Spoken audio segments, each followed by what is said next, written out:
დღემდე უცნობი წარწერები იშხანზე თურქეთში ჩასულმა ქართველმა მკვლევარებმა ტაძრის სამხრეთ კედელზე ეკლესიის ერთ-ერთი ამგების გვარი ამოიკითხეს. ასევე თურქეთში ჩასულ ისტორიკოსებს დაუგეგმავი სამუშაოების შედეგად განადგურებული დახვდათ მნიშვნელოვანი არქეოლოგიური მასალა. თურქულ მხარესთან მიმდინარე მოლაპარაკების შედეგად რამდენიმე დღეში ადგილზე ისტორიკოსთა და მკვლევართა კიდევ ერთი ჯგუფი უნდა გაემგზავროს. ვაჩე მირდატისზე მე-11 საუკუნის ეს წარწერა იშხანის სამხრეთ კედელზე გუმბათთან ახლოსაა ამოტვიფრული. ის სავარაუდოდ ტაძრის საბოლოო რეკონსტრუქციის ერთ-ერთი მოთავე და დამფინანსებელი იყო. გამომდინარე იქიდან, რომ წარწერა არის საკმაოდ მემორიალური, არის დიდი და ლამაზი ზომის ასოებით გამოყვანილი, არის გამოსაჩენ ადგილას.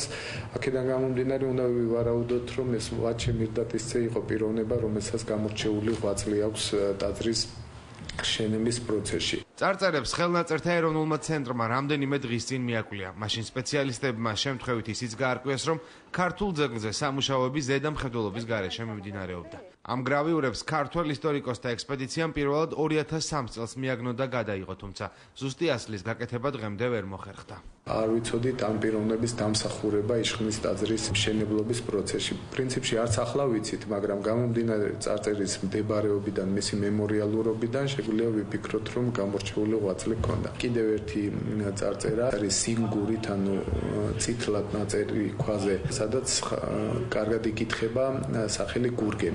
ეს მიღებული პრაქტიკაა, როდესაც ქვის მთლელი ხელოსანი აწერს ქვაზე თავის სახელს. იშხანზე რამდენიმე კვირის წინ დაწყებული სამუშაოებისას დაზიანებული კედლები და ტაძრის იატაკი ბოლოს ხელნაწერთა ეროვნული ცენტრის სპეციალისტებმა ნახეს. მათი ინფორმაციით დაუგეგმავი გაწმენდითი სამუშაოებისას ტაძარში მნიშვნელოვანი არქეოლოგიური მასალა განადგურდა. ქართულ-თურქულ მხარეებს შორის დაწყებული მოლაპარაკებების ფარგლებში ქართველ ისტორიკოსთა და მკვლევართა ჯგუფი ტაოკლარჯეთში რამდენიმე დღეში გაემგზავრება.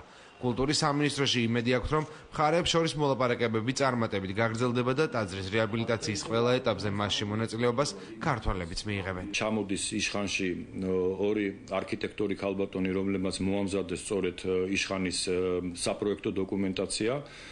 ჩვენ გვექნება მათთან შეხვედრები, აქ საუბარი იქნება სწორედ და მსჯელობა იქნება იმ სამუშაოებზე, რაც უკვე განხორციელდა და ასევე უნდა მოხდეს შემდგომი სამუშაოების დაგეგმვა. მე ვფიქრობ, რომ ძალიან კარგ და სწორ რეჟიმში მიდის მოლაპარაკებები. ჩვენმა მთავრობამ მოახერხა ის, რომ სამუშაო პროცესია ეხლა და ვფიქრობ, რომ ყველაფერი კარგად დასრულდება.